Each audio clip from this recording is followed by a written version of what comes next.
नमस्कार दोस्तों, मैं भाविनी मिश्रा अपने चैनल में आप सभी का एक बार फिर से स्वागत करती हूँ और आशा करती हूँ आप सब भी स्वस्थ और सुरक्षित होंगे।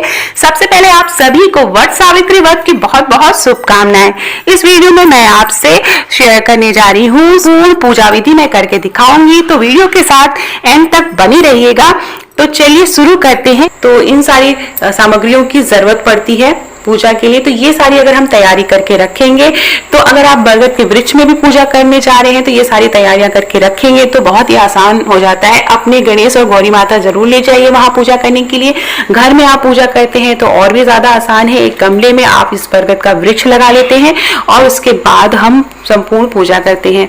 तो ये सारी तैयारी है जो कि वट सावित्री व्रत में बहुत जरूरी होती है। सूत की माला हमें बनानी होती है वो मैं डिस्क्रिप्शन बॉक्स में डाल दूंगी। तो इस तरह से 12 बार फेरते हुए एक बड़ी माला बनानी है और इस तरह से एक छोटी माला बनानी है। इसको 12 बार फेरना है इस तरह से। फिर इसके बाद इसको हम पीले रंग से, ये देखिए ये बड़ी माला है, इसको खुद पहनना रहता है पूजा में चढ़ाने के बाद, और छोटी माला बरगद के वृक्ष को चढ़ाएंगे, ये देखिए। और इन दोनों मालाओं को सफेद नहीं चढ़ाते हैं, सूत से बनाई जाती है। तो इसको हम इसमें इस तरह से हल्दी का लेप बनाएंगे और उस हल्दी के लेप में इस माला को इस तरह से पीले रंग का कलर कर लेंगे। तो दोनों मालाएं हमें चढ़ानी है, बड़ी माला को बाद में पहनना रहता है। उसके बाद हम ऐपन बनाएंगे। तो चावल के आटे में पानी मिला के आप ऐपन बना सकते हैं, या चावल का आटा है तो आप चावल के आटे से बना सकते हैं, या फिर आप गेहूं के आटे से भी ऐपन बना सकते हैं। इस तरह से रंगोली बनाएंगे।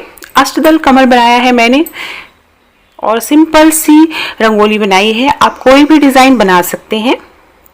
चावल को भिगो कर उसको पीस के भी ऐपन बनाया जाता है। तो इस तरह से अष्टदल कमल बनाया है। इसके ऊपर हम बरगद की डाली को एक गमले में लगाकर उसको हम रखेंगे। अगर आप घर में पूजा कर रहे हैं तो ये देखिए एक बरगद की डाली को मैंने लिया है। डाली ऐसी लेनी है जिसमें कलियां लगी हों, क्योंकि उसी कलियों को हम खाते हैं। और इस तरह से हम ऐपन जहाँ पे बनाया है वहां पे हम रख देंगे। उसके बाद हमें एक पान का पत्ता या बरगद का पत्ता लेना है और उसके ऊपर गणेश भगवान जी और माँ गौरी को स्थापित करना है, क्योंकि गणेश भगवान जी की पूजा सर्वप्रथम की जाती है। तो गणेश जी को के लिए मैंने एक सुपारी ली है। सुपारी के ऊपर कलावा इस तरह से लपेट दिया है, अच्छा सूत लपेट दिया है। और माँ गौरी आप मिट्टी के बना सकते हैं, गोबर के बना सकते हैं। बगल में एक बरगद का पत्ता लिया है, उसके ऊपर चावल, पीले चावल रखे हैं और उसके ऊपर जल कलश भर के रखा है और कलावा मैंने एक लगा दिया। तो इस तरह से बगल में हम कलश स्थापना करेंगे। किसी भी पूजा में कलश स्थापना जरूर करनी चाहिए। और अन्न को जरूर शामिल करते हैं। आप गेहूं ले सकते हैं या चावल ले सकते हैं। पान के पत्ते के ऊपर मैंने चावल लिया है और इसके ऊपर मैं दिया रख दूंगी।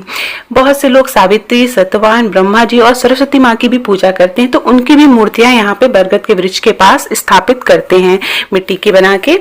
हमारे यहाँ ऐसा नहीं होता है, तो आप अपने घर में बड़े बुजुर्गों से जरूर पूछ लें कि किस तरह से पूजा होनी है। उसके बाद हम गंगा जल से आचमनी करेंगे, शुद्ध करेंगे, बरगद वृक्ष में डालेंगे। सबसे पहले हम गणेश भगवान जी को आचमनी करेंगे, कलश में आचमनी करेंगे। तो इस तरह से गंगा जल हमें डालना है। फिर उसके बाद सबसे पहले हम बरगद को सींचते हैं। तो जल लेंगे, एक लोटे में, पीतल के लोटे में जल लेना है और जो है बरगद के वृक्ष में या जो डाली हमने लगाई है उसमें हमें सींचना है, उसमें जल अर्पित करना है इस तरह से। उसके बाद जो कलश स्थापना हमने की थी उसके ऊपर हम दिया रख देंगे, घी का दीपक जलाना है। फिर उसके बाद रोरी, अक्षत, कुमकुम से हमें पूजा करनी है। तो गणेश भगवान जी को रोरी, अक्षत, कुमकुम अर्पित करेंगे, माँ पार्वती को अर्पित करेंगे। अपना सिंधौरा पूजा में जरूर रखें। जो भी सिंधौरा, अपने शादी में सिंधौरा जो आता है उसी सिंधौरे से आपको सिंदूर लगाना होता है, तो सिंधौरा पूजा में जरूर शामिल करें। बरगद के वृक्ष में रोरी, अक्षत, कुमकुम लगाएंगे। बरगद के वृक्ष में हमें एप्पल लगाना होता है, जो चावल पीस के जो एप्पल बनाया जाता है वो लगाना है। मैंने उसमें थोड़ी सी हल्दी मिला दी है और उसी एप्पल को हमें 5-7 इस तरह से और नंबर में पत्तों में लगाना था। आप 5 पत्तों पर लगा सकते हैं या 7 पत्तों पर हमें एप्पल लगाना होता है। एप्पल का मतलब होता है पिसे हुए चावल में पानी मिलाकर लगा सकते हैं। मैंने उसमें थोड़ी सी हल्दी मिला दी है। कुमकुम लगाएंगे, इसी तरह 5 बार कुमकुम लगाना है, हल्दी लगानी है, अच्छा चढ़ाना है। बहुत से जगहों पर बगल में तुलसी का पौधा जरूर स्थापित करते हैं। पूजा में बहुत से लोग सभी भगवान जी का आह्वान करते हैं पूजा में, तो अलग अलग तरीके से अलग अलग जगहों पर पूजा की जाती है। बिहार में सावित्री, सत्यवान, ब्रह्मा जी और सरस्वती माँ की पूजा भी की जाती है। माँ गौरी और गणेश जी की भी पूजा साथ में की जाती है। अब हम पान का पत्ता लेंगे, उसमें लौंग और इलायची रखेंगे और गणेश भगवान जी को अर्पित करेंगे। गणेश भगवान जी को आप दुर्वा अर्पित कर सकते हैं। माँ पार्वती को पान के पत्ते में लौंग इलायची अर्पित करेंगे। बरगद के वृक्ष को हम अर्पित करेंगे इस तरह से। तो पूजा का तरीका कोई भी हो, सच्चे मन से पूजा करनी चाहिए। कोरोना काल चल रहा है तो बहुत ज्यादा सामान अगर आपको नहीं मिल पा रहा है, आप बाहर नहीं जा पा रहे हैं, बहुत जगहों पर लॉकडाउन लगा है, तो जो भी आसानी से उपलब्ध हो उसी चीजों में आप मन से पूजा करें। इसके बाद जो मैंने छोटा माला बनाई थी जिसको 12 बार फेरी लगा के, मतलब उसमें 12 रोल हैं, तो 12 बार सूत से इस तरह से गोला माला बनाई गई है, तो इसको हम बरगद के वृक्ष या डाली में लगाएंगे। दूसरी माला को भी हम चढ़ाएंगे। इस माला को पूजा के बाद खुद पहन लेना होता है। बहुत से जगहों पर प्रथा है कि पति जो है वो माला पहनाते हैं। ये देखिए इस तरह की माला है, तो सूत की माला है, 12 बार 12 फेरे लगाकर ये माला बनाई गई है। तो छोटी छोटी मान्यताएं हैं जिसे हमें ध्यान में रखना होता है। उसके बाद हम श्रृंगार का सामान चढ़ाएंगे। तो श्रृंगार का सामान जो भी आसानी से उपलब्ध हो पाए, चूड़ी, बिंदी, सिंदूर, सुहाग का जो भी सामान होता है, ये जो 3 चीजें वो मैंने मेन होती है वो बता दी। बिंदी माँ गौरी को चढ़ाएंगे, बरगद के वृक्ष को चढ़ाएंगे। तो पूजा जो हम करते हैं वैसे ही करेंगे। फिर उसके बाद बिंदी हम लगा देंगे, सिंदूर आप माँ गौरी को चढ़ा देंगे और सारा श्रृंगार का सामान आप वहीं पे रख सकते हैं। आपने जिस थाली में श्रृंगार का सामान रखना है उसको छुआ के बगल में रख देना है। तो श्रृंगार का जो सामान है, उसके बाद जो श्रृंगार का सामान है आप जो बचेगा वो आप किसी सुहागिन महिला को आप दे सकते हैं। इस पूजा में दक्षिणा का भी विशेष महत्व होता है, तो दक्षिणा जरूर चढ़ाएं और सीधा जरूर निकालें। सीधा मतलब एक दिन के किसी भी ब्राह्मण को खिलाने का जो भोजन होता है, दाल, चावल, हल्दी, नमक, थोड़े आलू और इस तरह से सीधा निकालते हैं। सब्जी थोड़ी सी निकाल देते हैं। लाल रंग का वस्त्र चढ़ाएंगे। बहुत सी जगह पे नई साड़ी भी चढ़ाते हैं बरगद के वृक्ष को और फिर उसको दान दे दिया जाता है। तो ये श्रृंगार का सामान है, आप अपने पास रख सकते हैं या किसी सुहागिन महिला को दे सकते हैं। उसके बाद फल चढ़ाएंगे। खरबूजे का विशेष महत्व है इस पूजा में। 2 खरबूजे इस पूजा में लिए जाते हैं। एक खरबूजा बरगद के वृक्ष को चढ़ाया जाता है और दूसरा बायना के लिए निकाला जाता है। जैसे बिहार है तो वहां पे बायना के लिए निकाला जाता है और यहाँ यूपी में जो है वो कोछे में डाला जाता है। खरबूजा कोछे में डाला जाता है और वो देवरानी या ननद, कोई भी सुहागिन देवरानी या ननद डालती है। अगर आपके पास कोई नहीं है तो आप खुद कोछे में डालेंगे, वो मैं बताऊंगी आगे। फिर ये जो हमने मीठे बरगद बनाए हैं और पूरी बनाई है, तो 12 पूरी और 12 मीठे बरगद हम इस तरह से अलग कर देंगे। 12 मीठे बरगद और 12 पूड़ियां हम वट वृक्ष को चढ़ाएंगे और 12 हमें रखना है जिसे हमें कोछे में डालना रहता है। बहुत सी जगहों पे पायना दिया जाता है। फिर जो भी आपने मिठाइयाँ बनाई हो वो माँ गौरी और जो है गणेश भगवान जी को अर्पित करेंगे। ये जो सारा प्रसाद का सामान है उसे भी हम चढ़ा देंगे।